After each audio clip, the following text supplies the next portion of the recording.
Once you get that certification, there's now that commitment to get that certification annually and prove that there is continuous upkeep of all the things in your policies that you said you would do. Gather around as we spill the real tea on cybersecurity minus all the confusing jargon. I'm your host, Jara Rowe, and this podcast is where we cut through the confusion and get the truth about security and compliance. This is a podcast from Trava Security. Welcome back to the Tea on Cybersecurity. This time, we are spilling the real tea on compliance as a whole. So I know a lot of times companies get their annual compliance certification, whichever framework it may be, but then they kind of think that it's set and done and they don't upkeep it, which isn't that great of a thing. So I have Marie Joseph here with me for us to dive a little bit more on about how compliance is not rinse and repeat. Hey, Marie. Hey, happy to be How's back. it going? Doing good. All right. So, just in case this is someone's first time tuning in, please intro yourself briefly. I'm Marie. I'm a manager of compliance advisory here at Trava Security.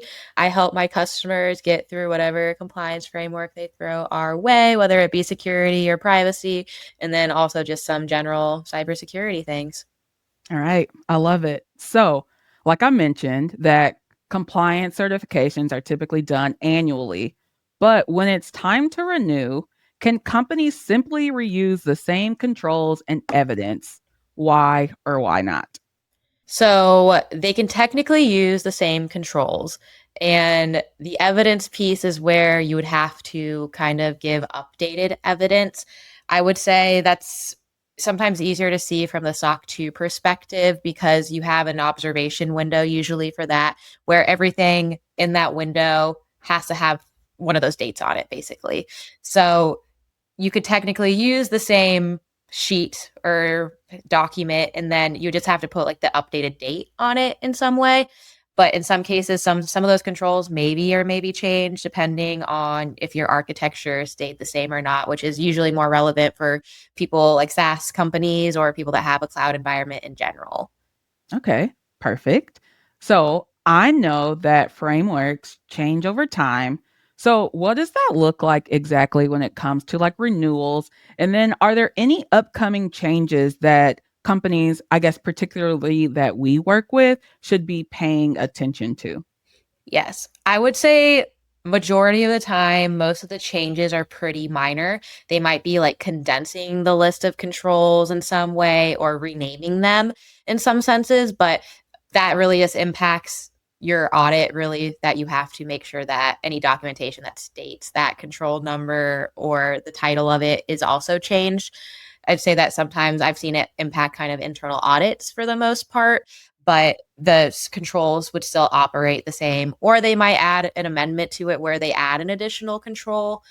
And then you would have to make sure that you have something to satisfy that, where that might make it that you have to now create a new document to prove that you meet that objective going forward or turn something on in your cloud environment, for example.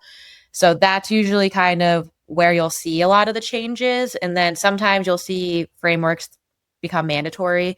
And for example, one of them to talk about would be like CMMC. That's a good one to bring up just because that is now becoming mandatory for anyone that has a DoD contract and utilize CUI in any way. And that one is going into effect in the later this year type of thing, kind of now almost, probably by the time you listen to this episode.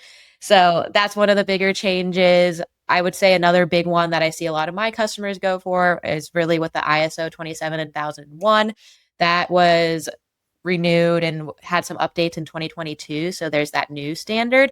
And now all programs from the 2013 version must be compliant by October 2025 with the new standard. And those are just minor changes. There was also like an amendment that incorporates kind of climate change in some way. So every framework kind of has new things coming about, and they restructure it every so amount of years because, I mean, you would expect it to because security is changing every day. The compliance framework should also be changing every day. And some other ones are really just like in regards to like PCI or like NIST, for example. And then a lot of different privacy laws are constantly changing. More states are getting their own. Some things are getting federally regulated in some way. And then AI has kind of had its nice little boom here too, where now you see a lot of AI regulations and AI frameworks coming out where people want to get certified in that area too. Yeah. It sounds like a lot to keep up with if you aren't in this day in and day out for sure. So, why is it risky for a business to treat compliance as a one and done milestone? Definitely, because that's not reality, where once you get that certification, there's now that commitment to get that certification annually and prove that there is continuous upkeep of all the things you said in your policies that you said you would do.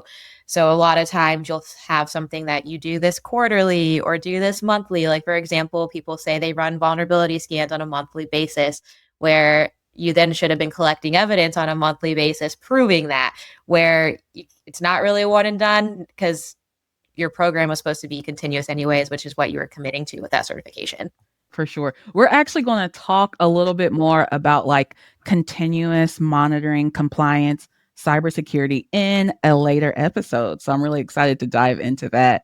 So, what type of service or program can help juggle all of these things when it comes to the frameworks and regulations changing, and I mean even getting a different framework? Maybe there's a new customer that someone is wanting to sign and they require something else. So how can all of this be maintained?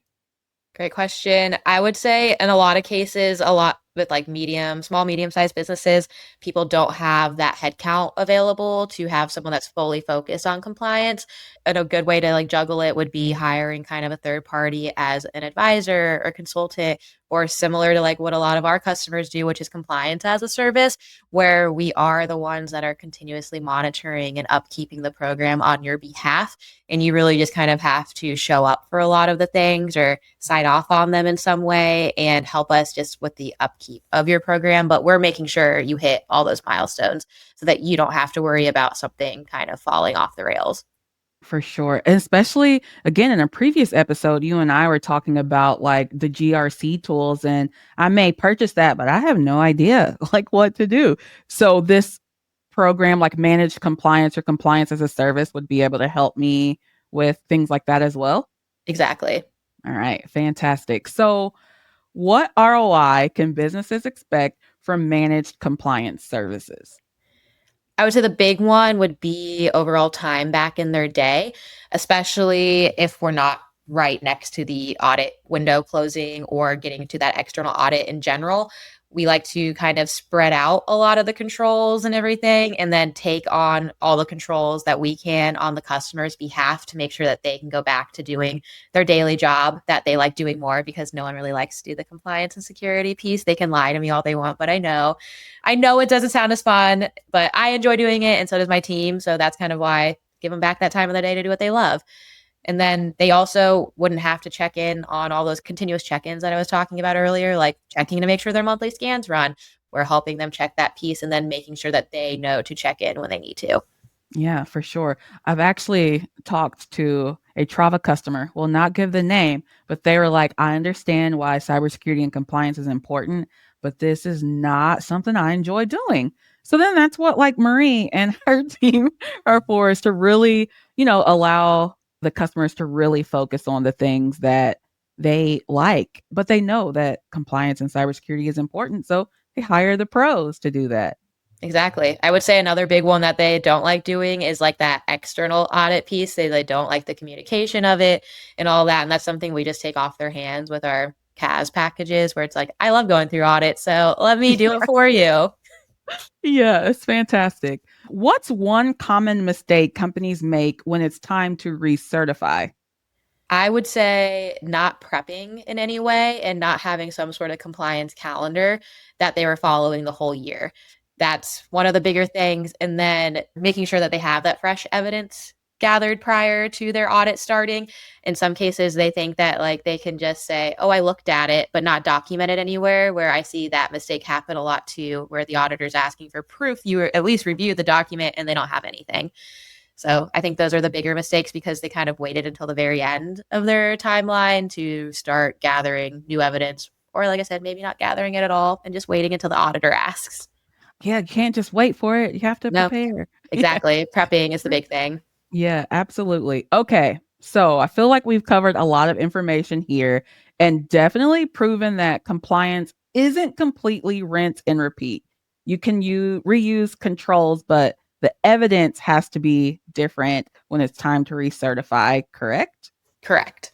Yes. And then it also proves that once you're compliant, it's not set and done because you have to have new evidence.